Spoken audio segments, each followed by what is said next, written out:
السلام عليكم ورحمة الله تعالى وبركاته. بزاف ديال الإخوة سولوني أنهم ربحوا الدعاوين تاعهم في الابتدائية والاستئناف، ولكن حيت بغاو ينفذوا لقاو الشركة تسدات يا إما دارت فايت، وكذلك المشغل ديالهم تاع الحسابات البنكية اللي كانوا عنده سدهم، وتمايا تصدموا حيت ما عندهمش ما يديروا، ما لقاو ما يحجزوا ما والو.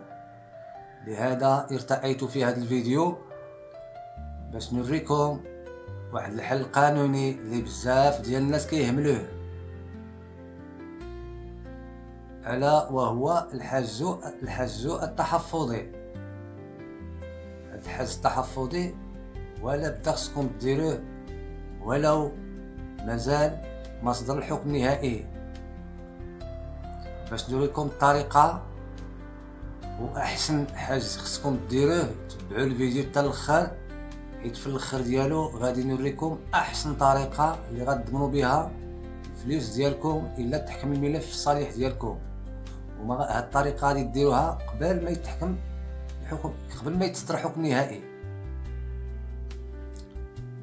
لذا نطلب منكم تابعوا الفيديو حتى الاخر، بارطاجيو مع الاصدقاء ديالكم، واللي ما شارك في القناه يشارك فيها باش تعمل فائده. اولا ولا بدا نفتح هنا واحد القوس باش نفسروا ما معنى الحجز التحفظي. الحجز التحفظي هو واحد الاجراء قانوني كيديروا رافض الدعوه اللي كيتسال شي حد شي فلوس، يدير هاد الطلب ديال يدير هاد الحجز التحفظي باش يضمن الفلوس ديالو، باش دوك الفلوس اللي يمشي يبلوكيهم مثلا داك السيد اللي كيتسال ليه الفلوس، يا اما يبلوكيهم ليه، يا اما يحجزلو على الاصل التجاري ديالو، يا على العقارات ديالو، يا على شي سياره، يا على جميع المنقولات، البيروات، التلفازات، كاع شي حاجه منقوله يمكن ليه يحجزها. الاراضي غير مبنيه، الدار، الشاحنات، كلشي تحجز ليه اللي لقيتي تحجز ليه في حدود المبلغ اللي كتسالو. هاد الحجز هذا راه كيديرو المفوض القضائي، هو اللي كيمشي كيصدر امر قضائي من المحكمه، والعون القضائي كيمشي كيتكلف في حدود داكشي، كيمشي كيحسب تما في ديك الشركه ولا ديك المحل، كيحجز على تقييم كيقيمو، كيقول لك بلي هذا القد هذا السلعه دابا اللي حجز دابا مثلا هنا غتجيب الثمن تاع هذا السيد هذا كيحجز داك العقار. الا تحجز داك المحجوز راه كيولي ممنوع على داك اللي تحجز بين يديه يتصرف فيه، يعني هذاك الحجز كيبقى تما حتى يتفضل المشكل ديال الدعوه. هادشي باش مزيان هذا، يعني هذا الحجز كيديروه الناس حفاظا على الدين ديالك اللي مازال ما بان، وان انت كتقول بلي الدين راه كاينه الدعوه كتروج،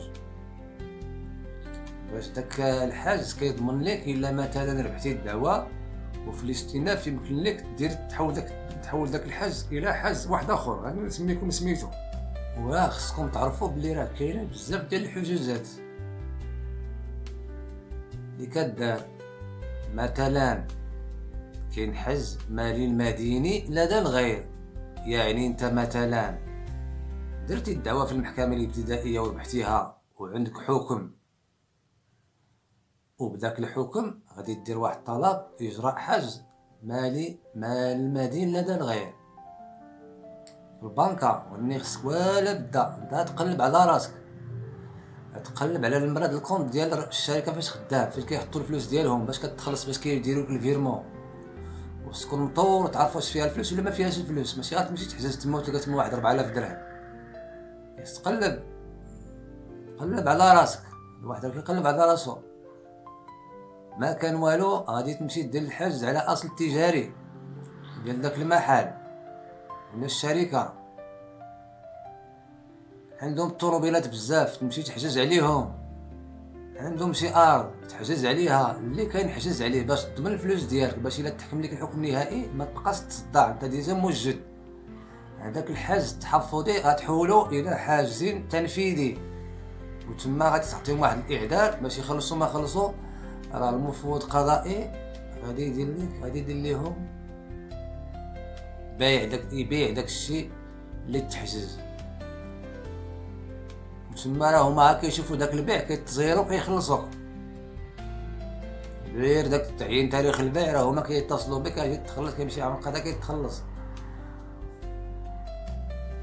وكي قلت لكم في الاول انا غادي نوريكم احسن طريقه باش تضمنوا بها الفلوس ديالكم.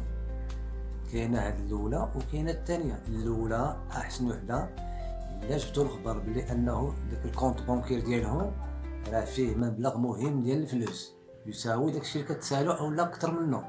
نتوما غتحجزوا على هذاك هادشي راه غيدير لكم المحامي، واللي خص نتوما تقولوا للمحامي حيت ماشي كلشي كيديروه. خصكم نتوما تاكدوا على المحامي تقول له ودي حجز لينا لا يرحم الوالدين، ترى المسطره غاديه اللهم دير حتى الحجز تحفظي، ومن بعد الا تصدر حكم نهائي راه غنحولوا للحجز التنفيذي باش ما تصير حتى الاخر. هذيك الساعه الاخر ما تعرفش الشركه دير فايت ولا ما كايناش فلوس ولا ما عندك ما تحجز ليهم، حيت هما كيجيبوا الخبار. اذا خاصكم ديروا ولا بدا ديروا الحجز التحفظي وتقولها للمحامي ديالكم يديروا، راه فيها مقال يديروه كيتقبلوني، راه هو عارف المسطر كي غيدير ليها هو. غنقول لي نتوما ولا بدا دير لنا حجز تحفظي يا استاذ، هذه راه ناكد عليها. ديروا حجز تحفظي دائما. لقيتي شي حد عندك اثبات، عندك شي عندك ما يفيد شي تنفيذ شي حكم انت غتشدو في الابتدائيه، يعني خص ديرو من الابتدائيه.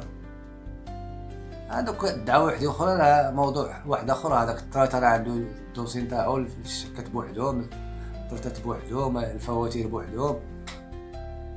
خص يكون عندك سند تنفيذي في المنازعات السوق، خص يكون عندك حكم ابتدائي. وشوف يمكن يديروا حتى بالمقال افتتاحي يديروا بها، حيت هذاك راه حاجز تحفظي سميتو ضمانا للدين. ماشي الدين ديالك انت غير كتضمن به واحد الدين راه باقي كيدور، واش كاين ولا ما كاين.